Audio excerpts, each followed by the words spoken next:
career in years at the university, so I look forward to distinct success as well.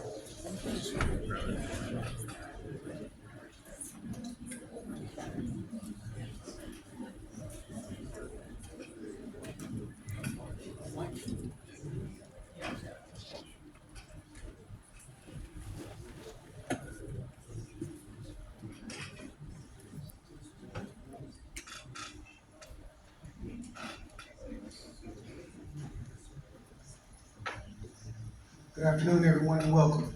We are Water HVAC, a student engineering design team from the University of Texas at Arlington, and we're here to present our entry for the 2025 ASHRAE HVAC Design Competition. So let's start with something that we might not think about every day. The average person spends about 90% of their lives indoors. This includes classrooms, offices, dwellings, and hospitals. Each of these systems is conditioned by an HVAC system. If any of these systems were to underperform, the problems could go far beyond just discomfort. They can range from productivity to health and safety. But being that we're in an institution that produces engineers, we can rest assured that the ventilation system in this building will work fine. Each year, ASHRAE challenges young professionals around the globe to solve a real-world HVAC design problem. This isn't just theoretical, it's practical. It involves designing for energy efficiency, maintainability, and occupant comfort. It required us to use actual engineering tools, practices, and standards. This year's competition centers around a 3-story medical office building in Manchester, England, a city that's known for its damp and cold climate. We were tasked with creating a complete HVAC system that would be within budget and be able to operate for at least 30 years. These images were given in the competition documents and will serve as the cornerstone for our modeling process. To meet the competition requirements, we had to generate thermal load calculations from Carrier's hourly analysis program, a system selection process using engineering evaluation tools, a life cycle cost analysis, mechanical floor plans that were designed in Revit, and strict adherence to the ASHRAE standards. While our owner was fictional, our demands were realistic. We were given a $10 million budget to design a system that had a lifespan of 30 years. It needed to be energy efficient as outlined by ASHRAE standard 90.1, easy to maintain with a focus on comfort and safety. After evaluating several options, it was determined that the air-cooled chiller system would be the best to serve the owner's needs. Naeem will give us details about the procedure that we used to select this system. Thank you, Charles. Now, the 7 or so words on this slide represent how we spent our time over the course of a better part of a year, which led to the decision to implement chillers. First, we took the competition packet, which included the floor plans to determine the dimensions of each room and space within the building. Then we input the floor plans into Carrier HAP to determine the thermal loading calculations based on parameters such as the building's material construction, and local weather data and internal heat gains. Then we performed research over 3 system types, which in addition to the chiller were the variable refrigerant flow system and packaged DX rooftop unit. Then we assessed the cost of each system over a period of 30 years, which included the overhead costs, maintenance costs, and accounted for the yearly energy increases. Then we used the House of Quality to assess how each system best aligned with the owner's requirements. And for our selected system, we created a mechanical floor plan which detailed the duct layouts and water piping throughout the building for the chiller. And finally, all of this is compiled along with a bit more detail in a 35-page report which we will submit for the design competition. So a good amount of our time was spent developing the thermal calculations required to determine the heating, cooling, and ventilation requirements for the building.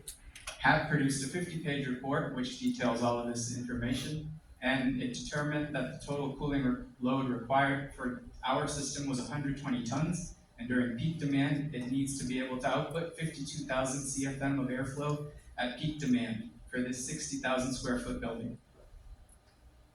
So, a little bit about the systems we rejected. The packaged DX RTU, they're familiar and easy to install, but they pose a risk for refrigerant leakage, so we opted out of that choice.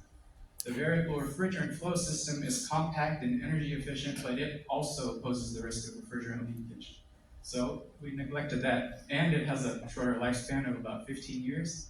Finally, the chiller, it meets the 30-year lifespan, and it also poses virtually no risk of refrigerant leakage within the interior of the building, and Martin will expand upon why the chiller was just right.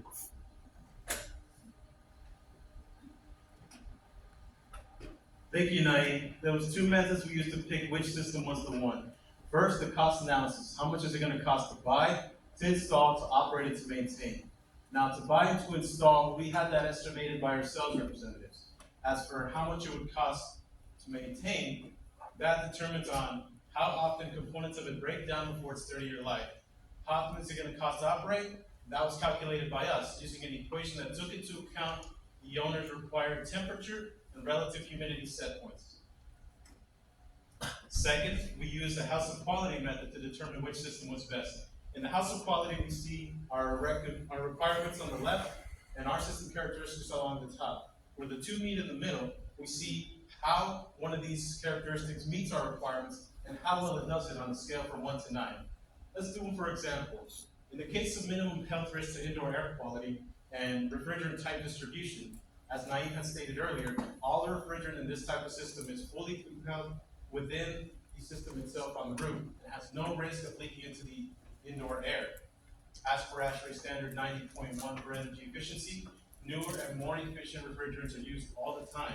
In this case, we're using one classified under ASHRAE standard 34 as A2L, which means it is an asphyxiant because it can replace oxygen in an enclosed space, and it's also flammable where high volumes of it exist. Therefore, leak aversion is a big component of our system selection, and it's scored a 9 in this category. All the categories in total are summed up. For this system, the total is 109. It being the one with the highest sum was the one that we selected design for. This design was a series of mechanical floor plans that we used starting from the big picture of our HAT 3D model. Then we strip away the exterior using only the floor plans as a guide as to where the air registers and the fan coils go inside the building. Next, we ran ductwork from the coils to each of the air registers, sizing them appropriately based on the total number of CFM or air volume that each room would require. Lastly, we used a hot and cold water hydronic piping network ran from the RTUs down into the coils. This series of mechanical floor plans that we drafted can be handed over to a contractor to install into the building as per our design. Here we see a small representation of how the system works. On the top left, we see the air-cooled chillers sending the working fluid, in this case water, down into the air coils via the hydronic piping. On the top right, we see the dedicated outdoor air system, or DOAS, providing the return air to the coils, as well as the ventilation, as per ASHRAE standard 170 of ventilation of medical spaces. As we can see, rooms on the right are being serviced by the cold air of the cooling water. And the heat projected from these rooms, as opposed to being rejected and sent out into the atmosphere, is actually being used to service the heating demands of the rooms on the left. This is a service known as heat recovery. And through this, we're able to achieve higher efficiency for ASHRAE standard 90.1 by using combination and simultaneous heating and cooling. This is the way that we selected and designed for our chosen system. And now I'm going to pass it on to Sharif to talk about one of the systems we eliminated and why. Thank you, Martin. So among the three systems that we evaluated, one of them was the package direct expansion unit, or also known as the DXRTU.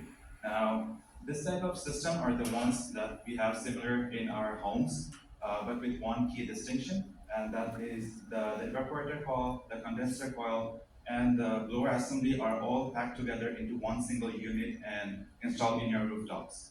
Now, the one advantage is that the refrigerant circuit is also integrated into the rooftop unit, which not only makes the installation process easier, but it also releases the proper requirement for extensive pipe work throughout the building. But one concern that still remained for us was the potential risk of refrigerant leak into the atmosphere, creating a toxic environment from the evaporator coil. Thus, moving on to the house of quality, we can see that it gave us a value of 90, which falls way short of our own benchmark and also our project owner's criteria. Particularly speaking, this system underperformed in areas like the indoor air quality, the independent ventilation, and also the patient comfort. For these reasons, we think that this did not align properly with the project's requirements, and thus we opted out from using this in our building. Thank you, Sharif. The other system that we took into consideration was the variable refrigerant flow system, or the VRF system, and its benefits are its compact size and energy efficiency. However, with its short lifespan of 15 years, it was undesirable since the owner is looking for 30-year service. The other downside of this system includes increased refrigerant leak risk due to the extensive indoor piping used. The basic operation of a VRF system includes a dedicated outdoor air system, or a DOAS unit, shown on the top right, which cleans and dehumidifies or humidifies the air going into the indoor units. On the top left is the outdoor unit, which shows the refrigerant piping in black that was mentioned earlier, also going into the indoor units. Now, we can imagine if there was a leak at the indoor unit that would pose a health risk, it would be undesirable and costly. Here we have the house of quality for the VRF system, where it scores low on health risks and acoustics, both of which are undesirable for the building's occupants.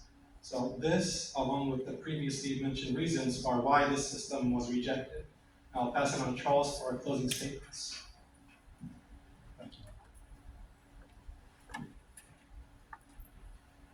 As future engineers, this project highlights for us that our responsibility goes further than just mechanical performance. Engineering impacts every aspect of society, from the air that we breathe to the systems that we trust in our schools, homes, and hospitals.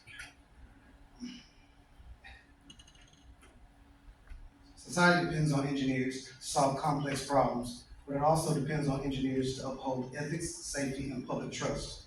Organizations like ASHRAE, ASME, and ISO exist to enforce these standards and protect the public welfare, providing accountability across the engineering world. Practicing these standards in projects like this ensures that we uphold these standards within our career and ensure that our designs are not just technically sound, but also socially responsible. We'd like to send an honorable mention to those on the slide and a special thank you to Tony Finch for assistance in completing of this project. And we'd like to open up the floor to the audience for any questions that you may have.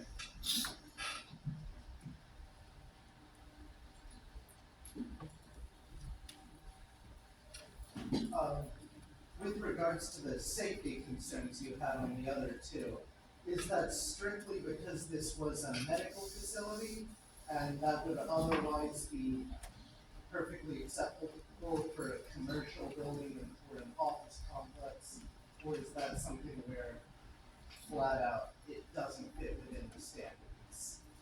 The question was our safety concern over the fact that we were given a medical building to choose? The short answer is yes. The long answer is each year ASHRAE changes the type of building that we have to design for. This year was a medical facility because they knew we would have that risk in mind. ASHRAE standard 170, as I mentioned earlier, is specific to medical facilities. Therefore, we have to pay special attention to the risks that were included for that case. That's satisfactory, thank you. Thank you. I have a question. Could you put slide 8 up, please?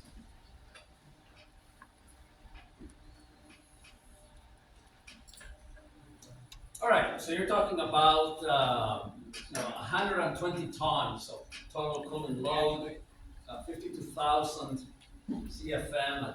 Those are big numbers, but I don't understand them. Is that a lot of energy? What would be a relatable measure of the energies involved in here? Is that like 2 commercial airplane jet engines running, you know, at cruise speed, something that you can illuminate us with, you know, for us folks, you know, that are not familiar with HVAC lingo? That's a good question. That question being, what is a relatable number we can put to compare the calculations that we got here? A relatable number I can give you right off the top of my head is that in my own house, we use 5 tons to cool the space. Whereas a building of this, I'm using 120. So 5 tons for what space? For a, I'm gonna give you 2,500 residential, 2,500 square foot All right, residential so space. standard home, you know, would take about 5 tons to manage. Yes, sir. Okay, and this is 100. Okay, that is relatable. I mean, I know what I pay in electricity, you know, and gas, you know, to run my home. You know, so this is in the order of you know, however many times, you know, 20 times, you know, or so. About 60 times. 60 times indeed. Okay, very good. Thank you.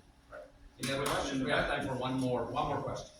So, and Martin, you built on Mark, right? But you show me a little more detail. How did you come up with the 120 tons? Like, how did you go about figuring out your loads, your zoning? So the question is, where did we come up with this number? The total tonnage. Naeem, you want to speak to that in part of HAP and ASHRAE 62.1? So there are a lot of parameters, but the question was, how did we come up with 120 tons for the total tonnage? There are a lot of parameters that we had to input in HAP, and ASHRAE standard 62.1 allows us to make assumptions relating to occupants and the hours the building operates. So some of the inputs for HAP, or let me explain a little bit more about HAP. HAP is like a giant calculator, so it lets us consider the insulation on the building, the amount of windows, the doors, how many people are in it, when they're in it, the heat that the equipment inside the building creates, the heat of the people, and once all of that is input, it spits out this 50-page report, more or less, which gives the total amount. But it also lets us know the cooling requirements for each space individually. Does that, yeah, per thermal zone. Does that satisfy your question? All right, very good. With that said, let's acknowledge